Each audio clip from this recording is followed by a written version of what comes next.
Hello. Okay, we'll start in a few minutes. Just waiting for the lecture slides to load, upload. So I hope you're doing well. All of the lectures are going to make reference to the book by Robert Brim called Sociology, and it's a comprehensive textbook that looks at all aspects of sociology. And in this chapter, Brim discusses conflict theory. And so there are different theories that Robert Brim discusses. He talks about Marxism, symbolic interactionism, functionalism, and feminism.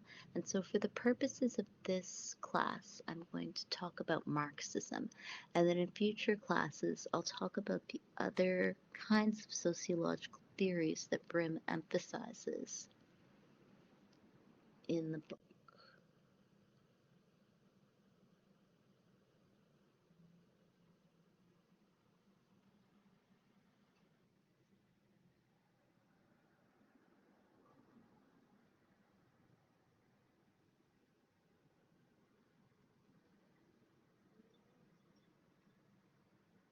So I'll wait a few minutes before we start.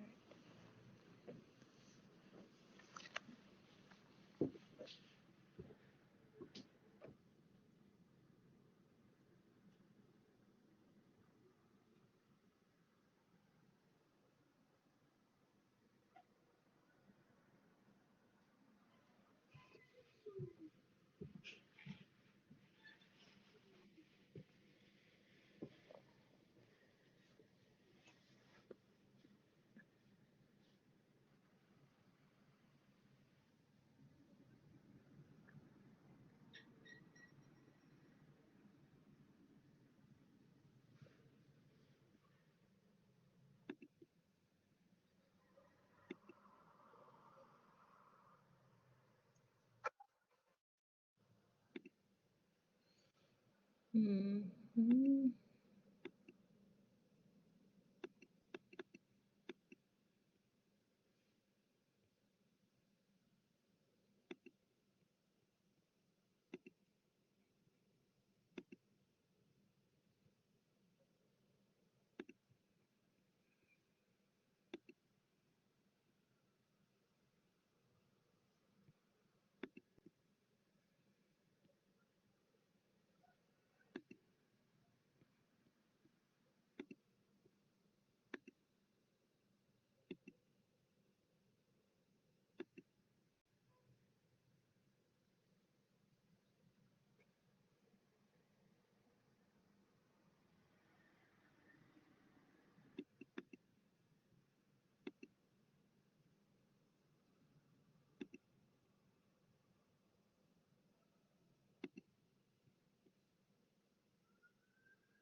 I'm trying to share a video, but I don't know, for some reason it's not working.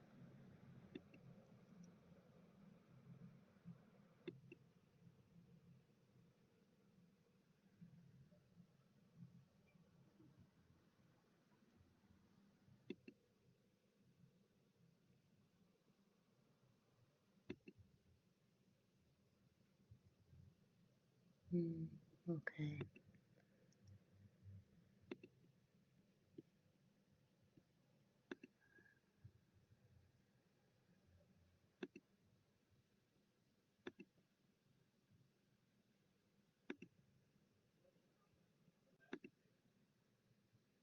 Okay. I'll just share the slides and then I have to talk to IT services about playing video clips. For some reason it's not working today.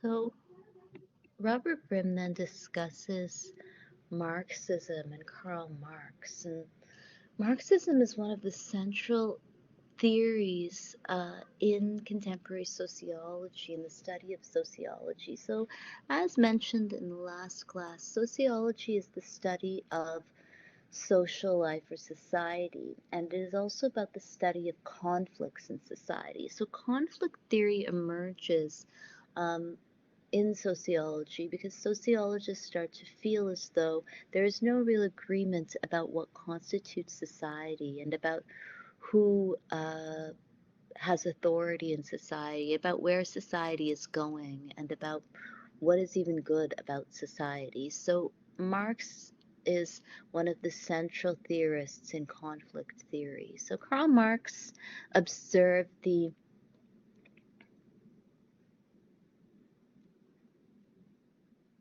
the real dis sorry, Karl Marx observed the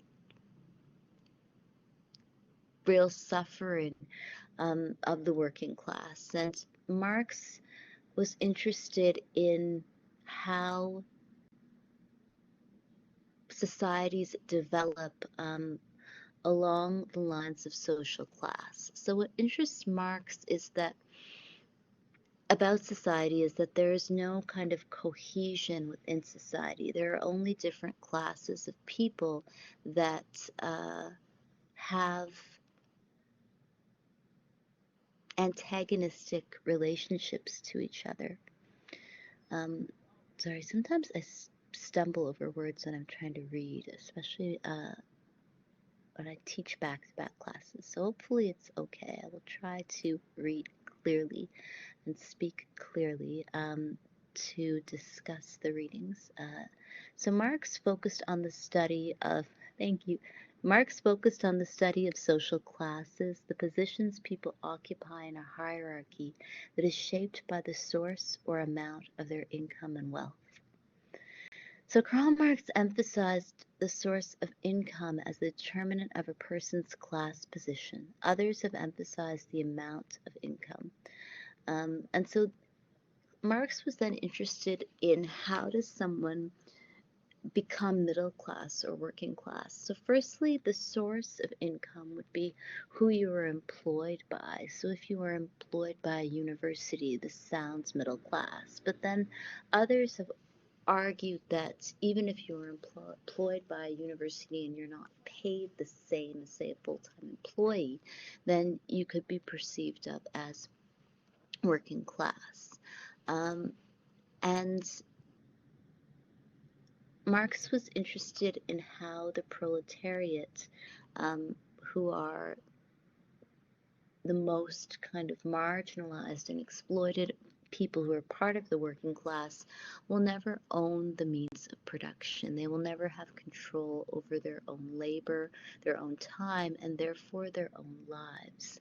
And this really worries Karl Marx because he sees the only way out of this kind of exploitation as class conflict. Class conflict, the struggle between classes to resist and overcome the opposition of other classes, lies at the center of Marx's ideas. In his writings lie the seeds of conflict theory, which highlights the tensions underlying existing social structures and the capacity of those tensions to burst into the open and cause social change. So Marx is really interested in this kind of ongoing battle between those who own the means of production and those who have to sell their labor, and between the ruling class and between oppressed classes. So throughout Marx's writings, then, he tries to discuss the ways that class antagonism and class consciousness exist in all areas of life. And Marx is interested not only in the ways that class organizes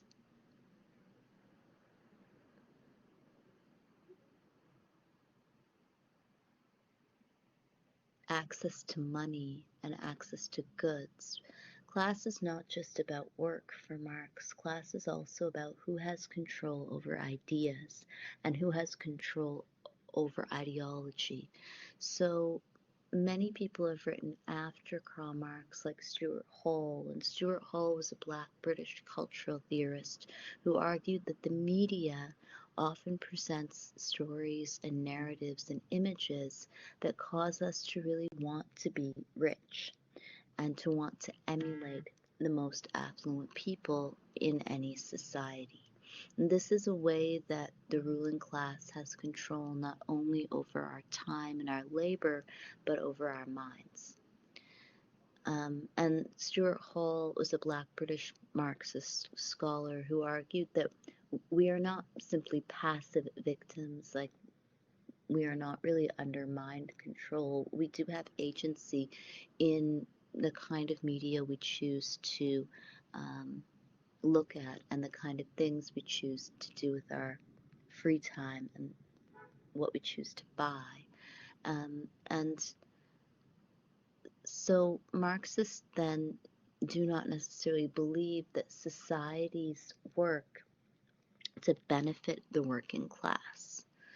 So specifically, Karl Marx argued that owners of industry are eager to improve the way work is organized and to adopt new tools, machines, and production methods because these innovations allow them to produce more efficiently, earn higher profits, and drive inefficient competitors out of business. However, the drive for profits also causes capitalists to concentrate workers in larger and larger establishments, keeping wages as low as possible, and invest as little as possible in improving working conditions. So the construction of large corporations that employ people throughout the world or that employ lots and lots of part-time precarious workers is a way that people who work are exploited and not guaranteed any job security or not guaranteed any care from their employers. Consequently, consequently, wrote Marx, a large and growing class of poor workers comes to oppose a small and shrinking class of wealthy owners. So the organization of capital in large mega corporations and transnational corporations is something that scholars have written about, that these large mega corporations or even having very rich families own large companies creates this small class of wealthy owners and this growing class of poor workers. Marx believed that workers would ultimately become aware of belonging to the same exploited class. He called this awareness class consciousness. He believed that working class consciousness would encourage the growth of trade unions and labor parties. According to Marx, these organizations would eventually seek to put an end to private ownership of property, replacing it with a communist society, defined as a system in which there is no private property and everyone shares private property and wealth according to their needs.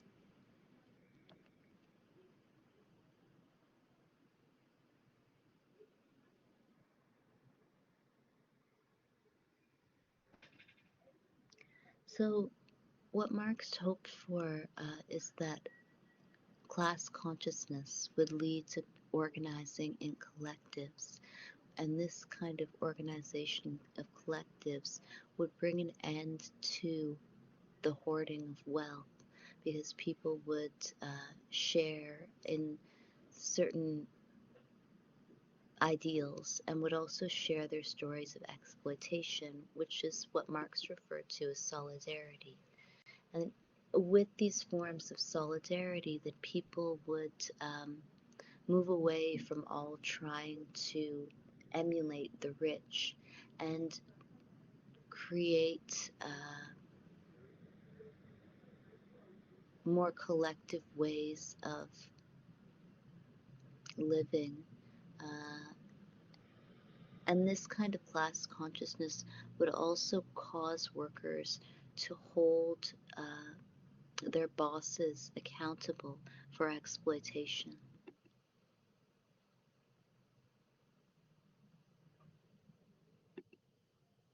So This idea of class consciousness is still with us, while at the same time, um, the desire to own private property and to be wealthy uh, often, I think, can supersede any form of solidarity that we have with others. So I'll discuss these five ideas. Firstly, I'll talk about conflict theory. Then I'll discuss this concept from Antonio Gramsci, which is discussed in Robert Brim's book. And then I'll talk about base and superstructure. And then finally, I'll finish by talking about these two ideas, which are from Marxist theory. I'll discuss Cedric Robinson's theories of racial capitalism. And finally, I'll discuss time, labor value, and exploitation. So, firstly, conflict theory. So, as mentioned, conflict theory is a form of sociological theory that looks at the ways that conflict is produced in society. And also, conflict theorists would argue that societies thrive because of conflict.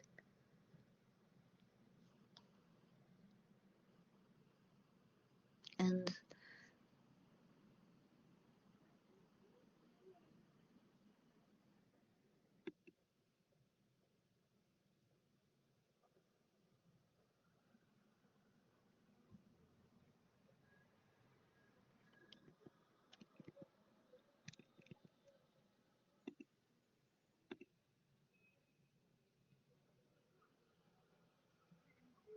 sorry, I'll go back. So,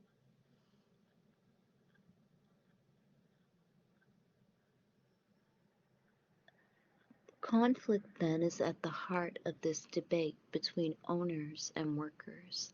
And rather than being equal social actors in society, what Marxists would argue is that workers are constantly trying to sell their labor, and owners are constantly trying to use labor without paying workers fairly for their time.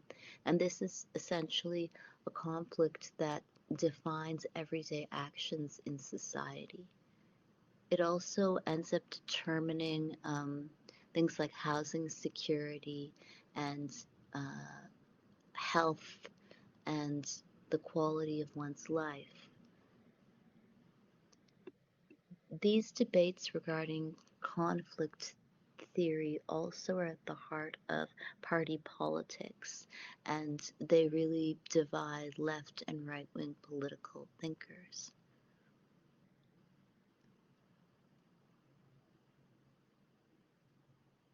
So Marx did not really foresee how technology would shape the contemporary workforce and the amount of hours that people have to work and their conditions of work.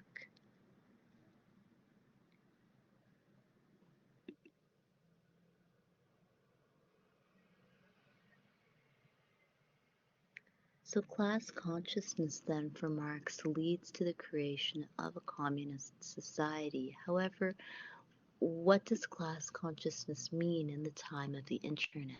This was really beyond Marx's scope, and I think class consciousness is really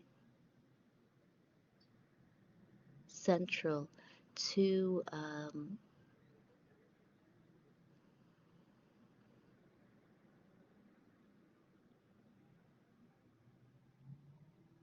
to an understanding of oneself as a person who works but who is not really taken care of by their employer, who must constantly try to be in solidarity with other workers. So, this kind of lateral solidarity between workers is what capitalism often prevents, so that if you work somewhere, you are constantly trying to be in good graces with the boss, or you're um, trying to stand out from others who are in the same position as you to advance. And this is really what Marx would refer to as false consciousness, rather than seeing oneself as someone who is like other workers, who is like someone in your own class position. False consciousness for Marx involves always trying to emulate the rich or pretends to have more money than one does. So in the Brim textbook, Robert Brim also discusses the importance of Antonio Gramsci's writing. And Antonio Gramsci uh, was interested in culture and specifically in cultural hegemony. And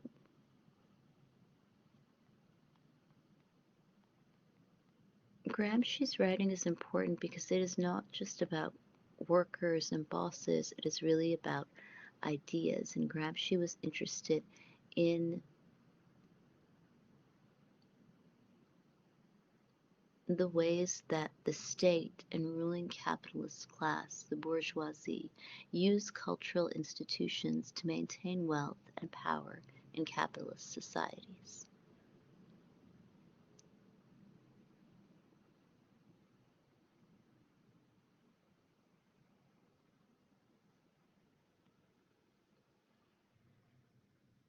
So cultural institutions are at the heart of Gramsci's understanding of how the capitalist class, the bourgeoisie, uh, retain control over others. So cultural hegemony is a term that describes when a cultural group is dominant over others in a society and uses cultural institutions to maintain that dominance. The term was popularized by Italian Marxist philosopher Antonio Gramsci. This kind of emphasis on culture is also discussed by French philosopher Pierre Bourdieu. And Bourdieu uses the term cultural capital to refer to non-financial assets that we possess, which become a form of class antagonism or a form of an expression of class. So Bourdieu was interested in the ways that things like university degrees and the ways we use English, our accent, how we dress, are all forms of cultural capital. These are non-financial assets that make us appear to be middle class or working class. The problem that these theorists have is that even if one makes more money and if you obtain a good job, without cultural capital, without ways of expressing wealth, um, can you really become middle class? And Bourdieu is really clear that no, one cannot simply just become middle class if you make more money. There are all of these codes of behavior, dress, eating, speech, um, one's performative enactments of, say, ethnicity and gender, masculinity and femininity, that all reveal one's class position. The problem for Pierre Bourdieu and for Gramsci is that if one knows these codes, how to speak, how to eat with the right fork, how to do all of these things that are really bourgeoisie or middle class, then do these non-financial assets or these non-financial expressions of capital become more important than capital itself.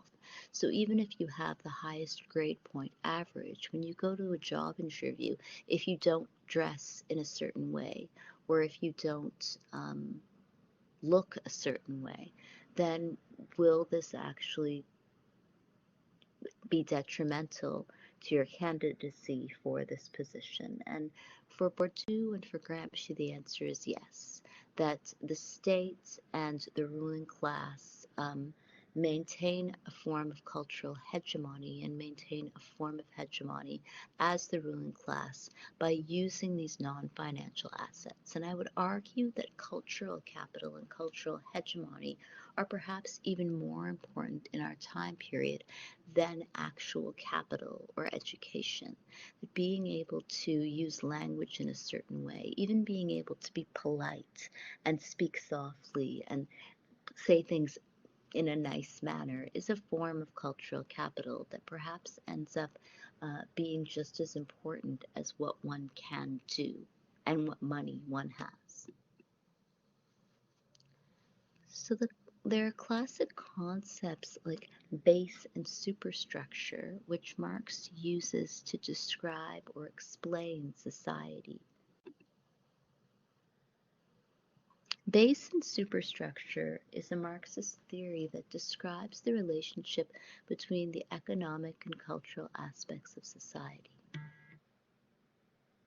The economic base of society, which includes the production forces and relations that generate the goods and services people need. This includes the technical division of labor, property relations, and employer-employee working conditions. The cultural and social institutions that emerge from the base, including culture, religion, politics, education, law, and media. The base and superstructure are not static, but rather evolve over time. The ruling class uses this relationship to exploit the working class. The base and superstructure theory is a cornerstone of Karl Marx and Friedrich Engels' materialist philosophy. Marx believed that the economic base is the foundation for social life, and that the conditions in the base impact the conditions in the superstructure.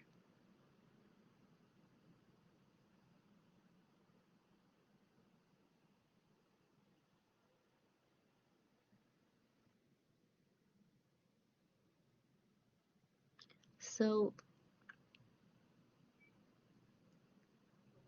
this kind of relationship between base and superstructure for Marxists is key to understanding antagonism between classes.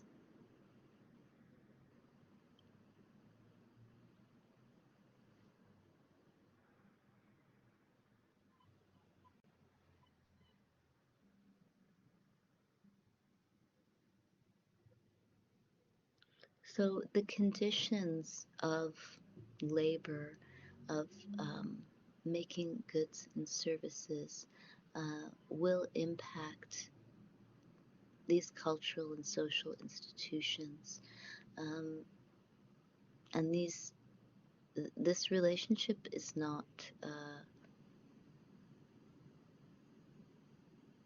fixed.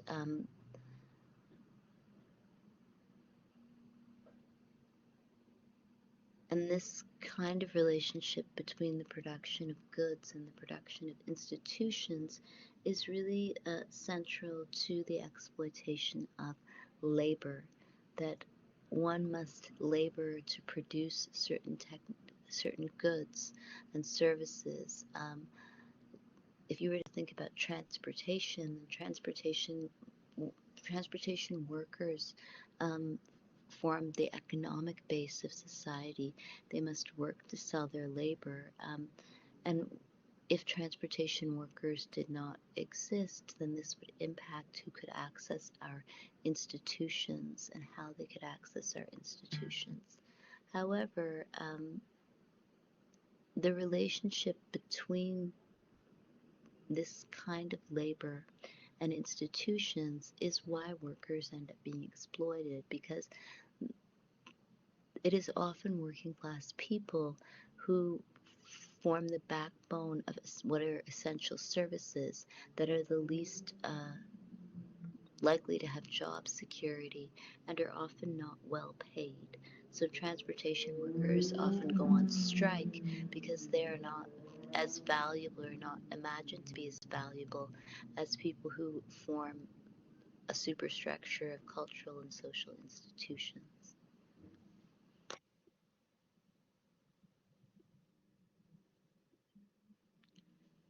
This question about who would be more likely to engage in kind of labor to produce goods and services, and who does the kind of labor that is considered to be part of institutions, is also about class antagonism. And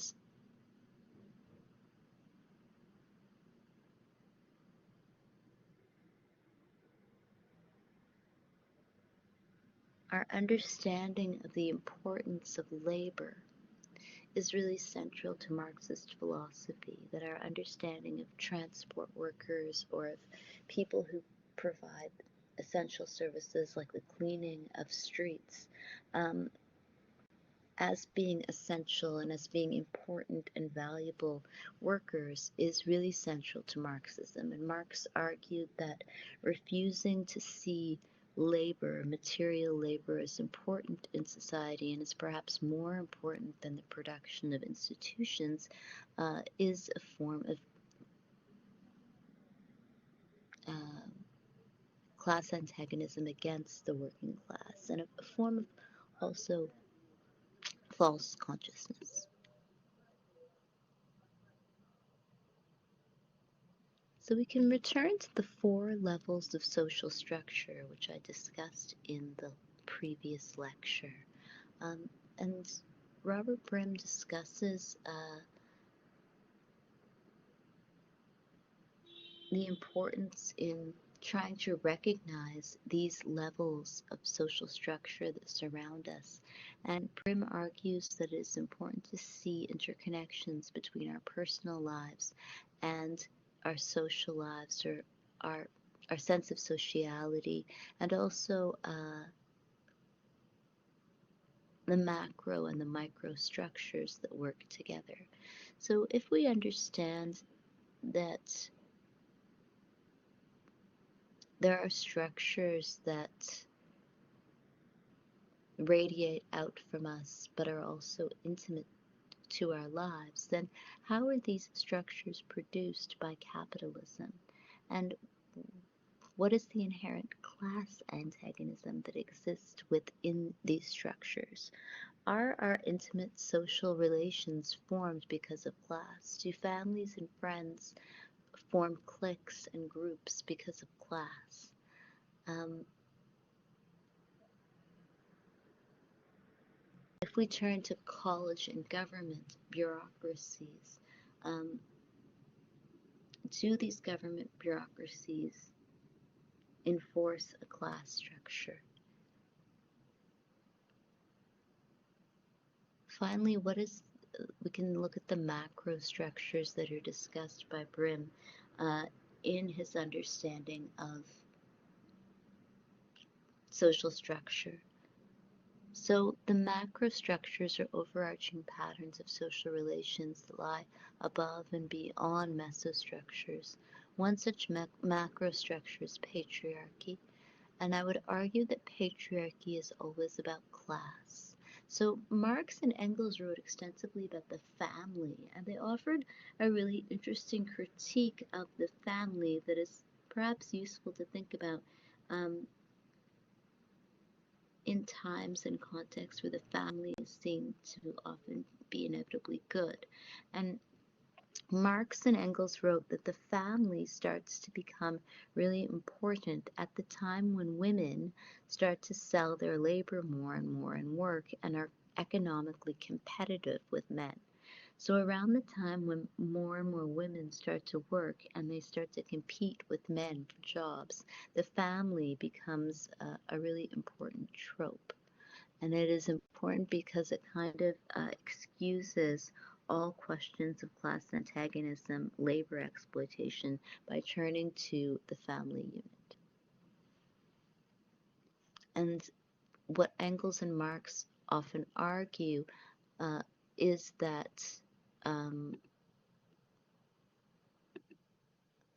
the family presents a form of ultimate class antagonism against, firstly, women who want to work and sell their labor but are often told to have a family, and secondly, against the young who have to work for their parents for their whole lives and cannot sell their labor. Racial capitalism is a really interesting theory, and it is a theory that draws from Marxism. So Marxism as a school of thought really focuses on the writings just of Karl Marx and Marx's understanding of class antagonism. Neo-Marxism looks at the ways that other forms of identity politics like gender, race, sexuality, ability all shape our sense of class antagonism and our class consciousness.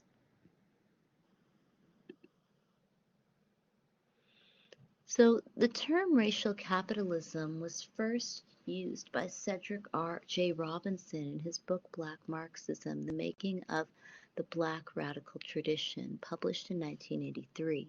It describes the process of extracting social and economic value from a person of a different racial identity, typically a person of color. However, a person of any race might engage in racial capitalism, as might any institution dominated by one particular group. Robinson, in contrast to both his predecessors and successors, theorized that all capitalism was inherently racial capitalism, and he argued racialism is present in all layers of capitalism's socioeconomic stratification. In fact, he states that capital can only accumulate by producing and moving through relations of severe inequality among human groups. Therefore, for capitalism to survive, it must exploit and prey upon the unequal differentiation of human value, according to Robinson. So this kind of unequal differentiation um, of human value is really how capitalism accrues strength. And capitalism is not just about accumulating things, it is also about accumulating people and groups who are thought to have more capital than others. So having racial capital, it could also be about speaking with a certain English accent or wearing certain clothes, having a certain name.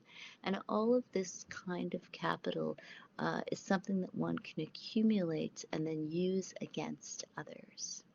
Prior to Robinson's coining of the concept, early scholars like Du Bois and C.L.R. James and Eric Williams all demonstrated that industrial capitalism was built on a foundation of colonialism and slavery in their works. Black radicals in American sociology, such as Du Bois, St. Clair Drake, Horace Caton, and Oliver Cromwell Cox, established a foundation for academic research on the intersection of racism and capitalism.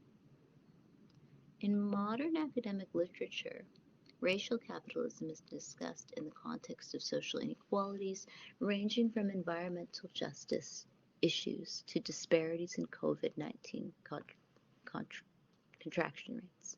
And I'll discuss COVID-19 in the next week's lecture. So next week, I will focus specifically on looking at COVID-19 by drawing on the Brim textbook. So I want to finish by discussing time. One of the most interesting aspects of Marxist theory to consider now, and especially because of the use of the internet, is our time and what capitalism does to time.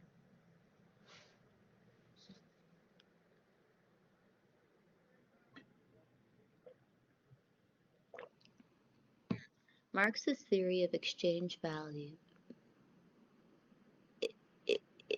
is based on the idea that the value of a commodity is determined by the average amount of labor time required to produce it.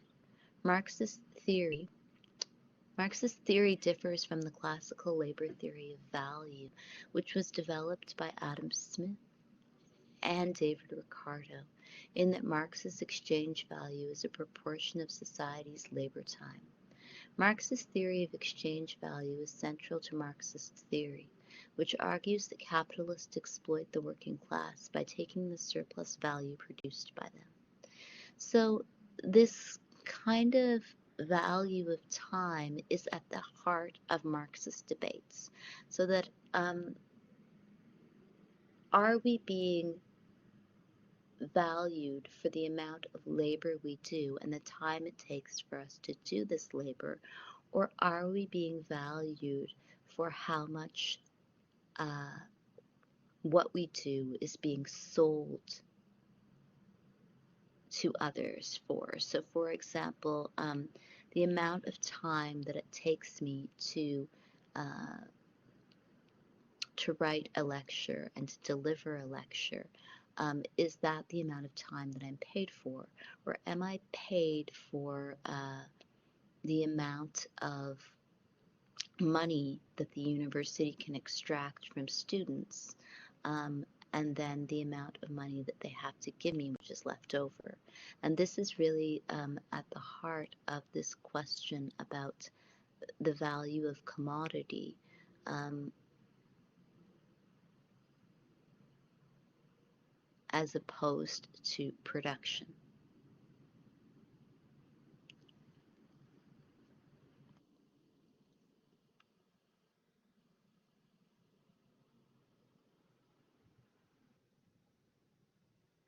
So, the theory of exchange value then argues that capitalists exploit the working class by taking the surplus value produced by them.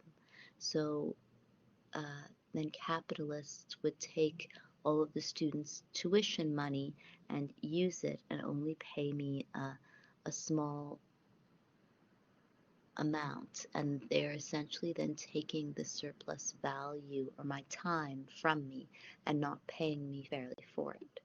And this is exploitation. And the university system is full of cases of exploitation where people spend so much time reading and writing and thinking, and students spend a great deal of money um, for tuition, but the tuition does not directly go to the people who are doing all of the labor. So it is a classic case of exploitation. If you were to think about a factory or someone makes clothing, it is the same situation where somebody who works in an export processing zone or a sweatshop, as it's often called, spends hours and hours sewing clothes. But when you pay a high price for those clothes, the largest percentage of what you are paying does not go to the person who is making the clothes. And the same is true of education and the academic industrial complex. So when Marx writes that the laborer is personified labor time, he means not only that time is the measure of the exchange value of labor power, but that labor power has been so homogenized that its various forms are distinguishable one from the other only by the purely quantitative yardstick of hours expended.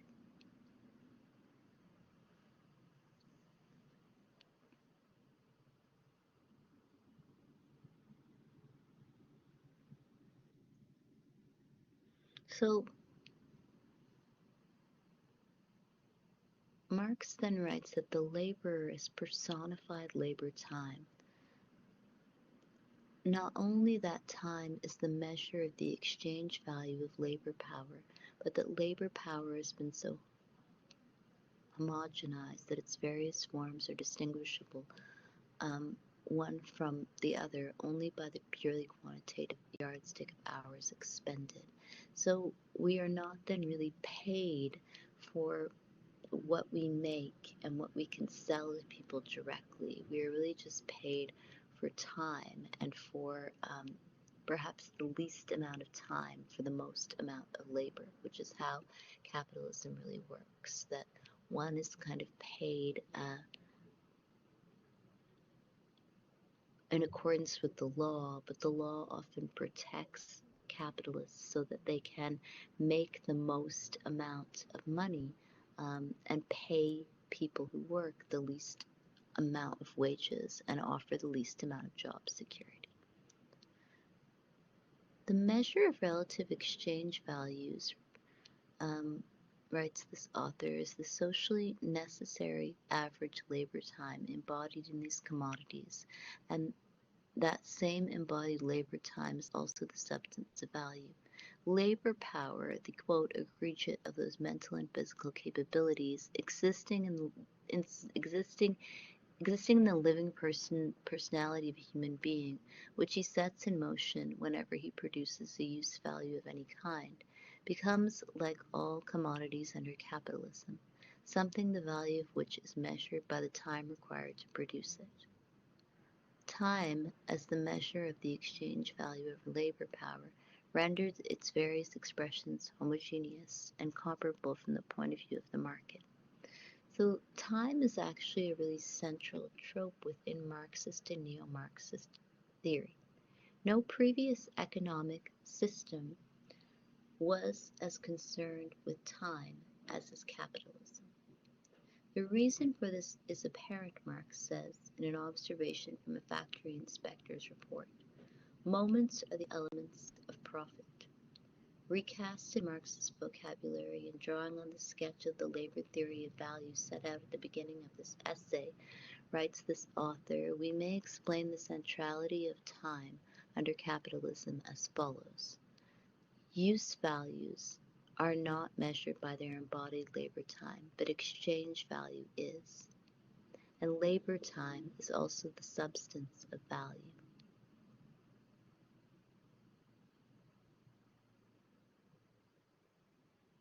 So what will matter is not the usefulness of what you are making, but how much you can exchange it for.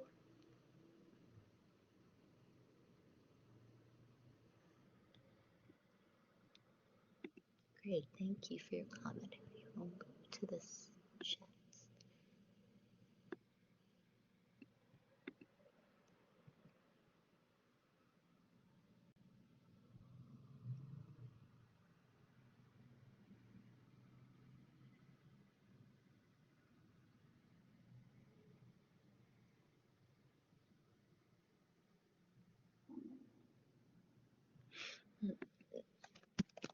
Do you think that this way of working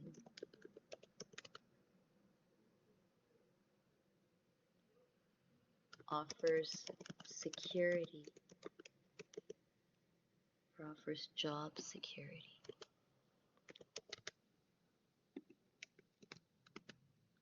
Should people be offered secure jobs, or should they have to keep demonstrating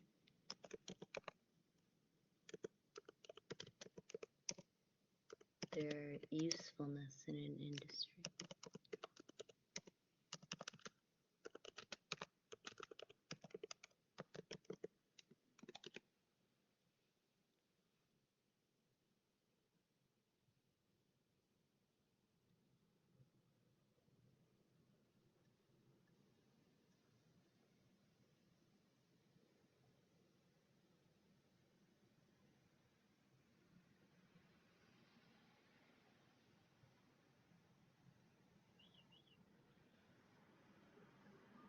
Yes, I guess it is also about this question then of class consciousness and class solidarity.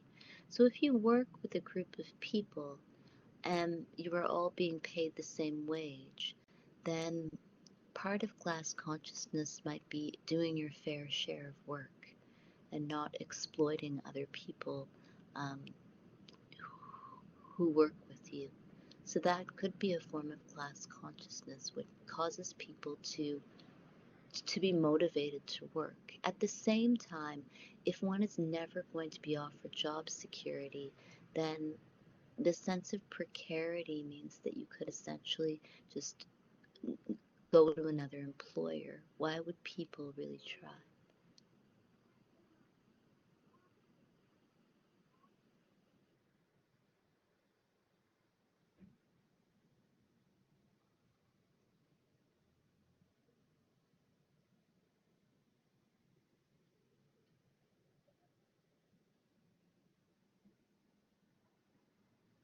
Yes.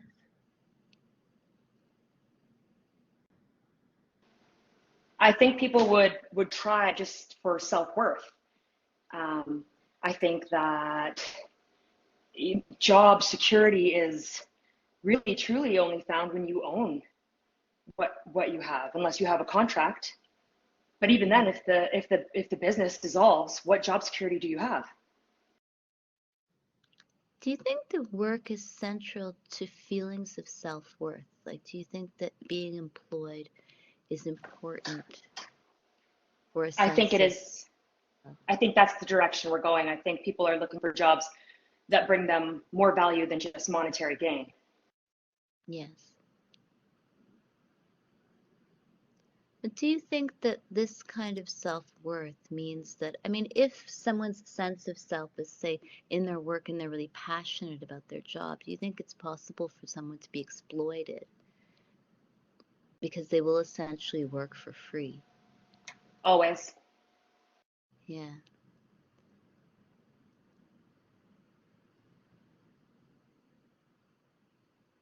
I mean, work is so central, I think, to our lives now, specifically because of the internet. Like, the internet has really, I think, made self-branding and work so central to everything we do, because as soon as we go on the internet, we are essentially working. Even social media is a form of self-branding. And if we're not working, then we are spending and buying. So I think work is really central to our lives. Um, and work can be fulfilling, but at the same time, it can also obviously take its toll on on people. So the final point of the lecture is actually about people with disabilities and work. And so crip time is actually a concept from scholars who write about people with disabilities. And one of the critiques that people with disabilities have of capitalism and of work itself is that work often creates this context in which we are all the same. We all have to compete, we all have to work at the same time and at the same speeds, and this is often not possible for people with disabilities. So crip time is a concept arising from disabled experience that addresses the ways that disabled, chronically ill, and neurodivergent people experience time and space differently than able-bodied minded folk. And so if we turn to the idea of work and that people have a strong sense of self when they work and are passionate about what they do, but work also kind of often implies, especially in the time of the internet, that we are the same, that if we take standardized tests, we are all expected to perform at the same speed.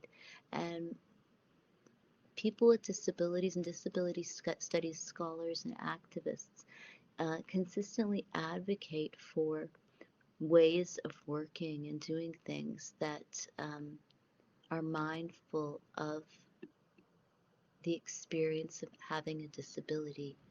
So the global pandemic was a good example of the ways that society responds to illness and the ways that capitalism does not necessarily stop because of even mass amounts of illness or even death. So the pandemic raised interesting questions for the new world we are making, and lots of scholars from a Marxist perspective wrote about the ways that the pandemic presented all of these challenges for people doing business, but it also kind of uh, ended up asking us all to work constantly on the pandemic. So the pandemic itself became a sort of job where you had to keep logging on to make yourself aware of what was going on. And the pandemic also raised a lot of questions regarding health and regarding just basic humanity. Uh, there were lots of evictions and people had to work online immediately. And I think what scholars who write about disability call or crip timescapes that allow us to create kind of, or to think about time in relation to the health of the body and relation to our different needs rather than the needs of employers or the needs of the ruling class. So I'll finish there because of time. Um,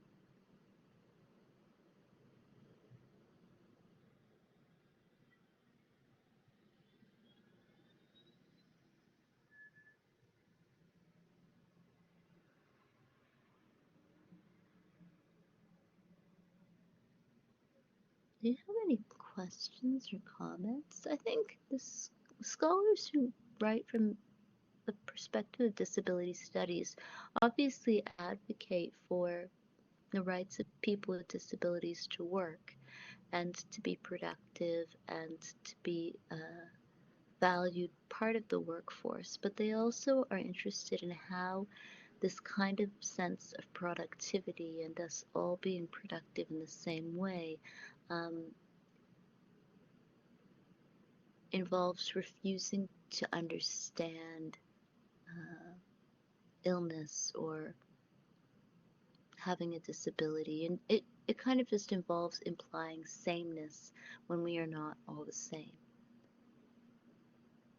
So Canada has comprehensive laws protecting people with disabilities and protecting different kinds of people who all have to um, find ways to sell their labor or to make money or to spend money or to exist in the context of advanced capitalism. So that's all that I have to say for this week. I will discuss the test more next time. I will send you an email actually tomorrow with recorded lectures and the PowerPoint and with a discussion about the test. The test is not until it's a couple of weeks away, and it will be posted online, and you will have a lot of time to complete it. It will be a take-home test.